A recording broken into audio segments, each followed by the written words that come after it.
बात करते हैं दिशा यानी दिक् की। व्युत्पत्ति किससे हुई है? अतिसर्जन धातु से, इतना इंपॉर्टेंट नहीं है। पर्याय में क्या है? दिक्, ककुभ, काष्ठा, आशा, हरित। ये पर्याय देख लेना, एमसीक्यूज आ जाते हैं कभी कभी। लक्षण क्या है? वही है, तर्क संग्रह का लक्षण है, ये श्लोक सहित याद रखना पड़ेगा।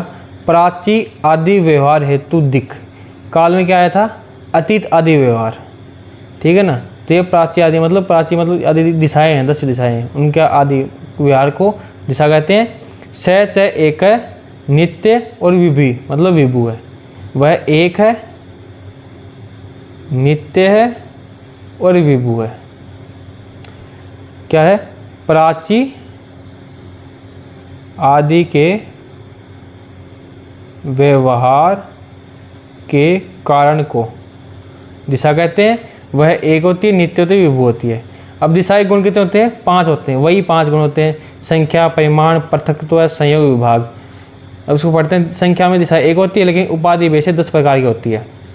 उत्तर, दक्षिण, पूर्व, पश्चिम, ईशानी कोण, अग्नि कोण, वायव्य कोण, नैऋत्य कोण और ऊर्ध्व, अधो, ये 10 हो जाएंगे। आगे पढ़ेंगे। परिमाण में क्या है? महत्व परिमाण हो गया। पृथकत्व में क्या हो गया? वही चीज़ लिखनी है, अन्य 8 कारण दरों से बढ़ता है। ये सभी महाभूतों में सब में सेम चीज़ चलती आ रही है। संयोग विभाग में क्या है? किसी एक विषय का दिशा के साथ जुड़ना और दूसरे का अलग होना, विभाग हो गया। तो ये इतना ज़्यादा खास नहीं, खास आगे आ गया। अब अपन देखते हैं दिशा के भेद, जिसको अपन एक ही साथ कवर करेंगे कि दिशा के भेद 10 के 10 एक साथ, उनके पर्याय, उनमें कौन से देवता के स्थान है और उनके कर्म क्या है, उसको आयुर्वेद महत्व, उन सबको एक साथ एक पेज पर कवर करेंगे। अगर आपके दिशा टॉपिक क्वेश्चन भी आए, आपको दिशा नहीं आती, तो आप ये फ्लो चार्ट बना दोगे तो 5 में से वो 4 नंबर पक्का दे देगा, ये मेरी गारंटी है। 10 का होगा, अगर जो पूछा है भेद पूछे हैं 5 नंबर में, तो 5 में 4 नंबर देगा ही देगा इस फ्लो चार्ट के अकॉर्डिंग। चाहे हिंदी मत लिखो, टाइम नहीं बचे तो अभी फ्लो चार्ट बना दो, बहुत है। दिशा के भेद कौन से सुन लो। पहले उदीची मतलब उत्तर दिशा, आवाची मतलब दक्षिण दिशा, सेम अपना कॉन्सेप्ट उसी के अनुसार पढ़ेंगे। प्राची मतलब पूर्व दिशा, प्रतिची मतलब पश्चिम दिशा। इनको नाम याद रखने हैं इस लैंग्वेज में, उत्तर दक्षिण याद मत रखना। उदीची, आवाची, प्राची, प्रतिची, क्योंकि एमसीक्यूज में यही पूछता है उदीची दिशा कौन सी है, आवाची कौन सी है, प्राची कौन सी है। फिर है उदीची और प्राची के बीच में ईशान कोण, प्राची और आवाची के बीच में आग्नेय कोण, आवाची और प्रतिची के बीच में नैऋत्य कोण और उदीची और प्रतिची के बीच में वायव्य कोण। फिर ऊपर है ऊर्ध्व दिशा और नीचे अधो दिशा। अभी नाम थोड़े अजीब लगेंगे, लेकिन अगर तुम इसको एक क्रम के कहीं से पकड़ लो कि उदीची, आवाची, प्राची, प्रतिची, ईशान कोण, नैऋत्य कोण, आग्नेय कोण और वायव्य कोण, ऊर्ध्व अधो, तो अब इजी आ जाएगा। अब देखते हैं अपने उदीची में। उदीची का पर्याय क्या है? कुबेरी। क्या वो है? कुबेरी, क्योंकि इसमें कुबेर देवता का स्थान होता है, ठीक है। फिर ईशान कोण का पर्याय क्या है? ईशानी। ईशान से ईशानी याद हो जाएगा, क्योंकि सूर्य का स्थान होता है, सूर्य को ईशानी बोलते इसलिए सूर्य का स्थान होता है। फिर प्राची, प्राची में महेंद्री बोलते क्योंकि इसमें महेंद्र यानी शिव का स्थान होता है पूर्व में। फिर है आग्नेय, आग्नेय मतलब अग्नि, तो अग्निदेव रहेंगे। अग्निदेव को अग्नि को क्या बोलते हैं? वैष्णवरी बोलते हैं, तो इसका पर्याय क्या हो गया? वैश्वानरी, ठीक है। फिर है आवाची, दक्षिण दिशा, जिसको यम देवता के स्थान बोलते हैं, इसलिए से पर्याय क्या होगा इसका? याम्य हो गया। फिर है नैऋत्य कोण, जिसे नैऋत्य पर्याय बोलते हैं और नृत्य देवता का स्थान बोलते हैं, ठीक है। फिर है प्रतिची, इसका पर्याय है वारुणी, क्योंकि वरुण देवता का स्थान होता है। फिर है वायव्य कोण, पवन देवता का स्थान होता है, इसलिए वायव्य बोलते हैं इसे।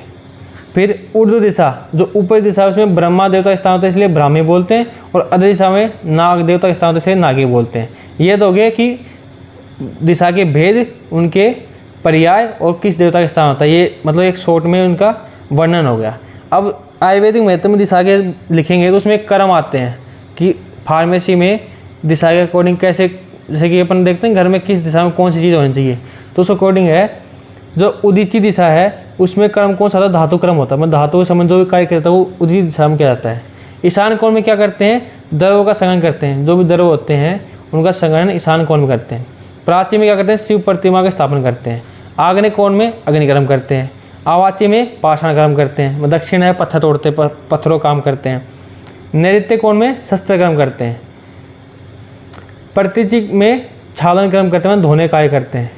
और वायव्य कोण में वायु है तो द्रव को सुखाने कार्य करते हैं। ये चीज़ एक साथ रखनी पड़ेगी, एक शुरू में अजीब लगेगी लेकिन बाद में बहुत ईजी है कि धातु कर्म, फिर ईशान कोण में सूर्य है तो द्रव का संग्रहण कर दिया, फिर प्राची में शिव प्रतिमा, अग्नि में अग्निकर्म कर दिया, आवाची में दक्षिण दिशा में पत्थरों का एक पाषाण कर्म कर दिया, नैऋत्य में शस्त्र कर्म कर दिया, प्रतिचि में छालन कर्म और वायु में दरों को सुखाने कर्म।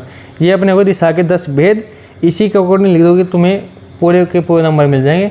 दिशा के भेद लिखना, उसमें उसके पर्याय साथ में लिखना, कौन से देवता के स्थान है वो लिखना, और कर्म याद, एक साथ में 3 चीज़ याद होगी।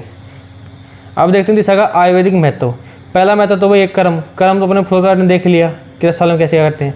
फिर दूसरा क्या है, दिशाओं के आधार पर शरीर के अंगों के नाम लिखते हैं, स्थान देखते हैं, जैसे कि हृदय के दक्षिण की ओर ये करता है, वाम की ओर पलिया है, ऊर्ध्व भाग में आँखें हैं, अधो भाग में पैर हैं, इस प्रकार। मतलब मर्म के स्थान भी निर्धारण दिशा के अकॉर्डिंग होते हैं कि कौन सा मर्म कहाँ है। दोषों की गति, जो प्राकृतिक गति होती है वो, जैसे कि अपान वायु है वो अधर नीचे जाती है, मतलब अधर दिशा में जाती है, उदान वायु ऊर्ध्व दिशा में जाती है। ये हुआ इसके आयुर्वेदिक महत्व। इसमें कर्म आ जाएगा जो अपन पीछे पढ़ चुके हैं, छालन कर्म कहाँ, धातु कर्म कहाँ होता है। अब दिशा व काल में साम्य कि क्या समानता है। तो परिभाषा देखिए अपने कि दोनों नित्य होते हैं, दोनों विभू होते हैं और दोनों स्वतंत्र होते हैं, दोनों का अनादि होते हैं और अनंत होते हैं, दोनों की संख्या एक है, उपाधि भेद से अलग है उसके, दोनों में 5 गुण होते हैं, संख्या, परिमाण, पृथकत्व, संयोग, विभाग। ठीक है। फिर एक क्वेश्चन होता है कि दिशा व काल में समानता और भेद लिखिए, तो ये पूरा लिखना पड़ेगा अपने को। भेद क्या है उसमें, प्राची आदि व्यवहार के हेतु को दिशा कहते हैं और अतीत आदि के व्यवहार के हेतु को काल कहते हैं। दिशा के विभाग का आधार क्या है, सूर्य, कि सूर्य के अकॉर्डिंग दिशा बनती है, लेकिन काल किसके अकॉर्डिंग बनता है, गति के अकॉर्डिंग बनता है। उपाधि भेद से दिशा के 10 भेद होते हैं जो हम पढ़ चुके हैं, और उपाधि से काल के 2 भेद होते हैं, कौन से, नित्य और आवस्तिक। तो ये दिशा पे जब क्वेश्चन आएगा, क्वेश्चन मोस्टली प्रूफ क्वेश्चन ये आता है कि दिशा के लक्षण लिखते हुए उसके भेद बताइए 5 मार्क्स में। तो भेद में वो फ्लो चार्ट बना दोगे और उसके पर्याय लिख दोगे और देवता के स्थान लिख दोगे तो सफिशिएंट है, और 5 के 5 मार्क्स मिल जाएंगे।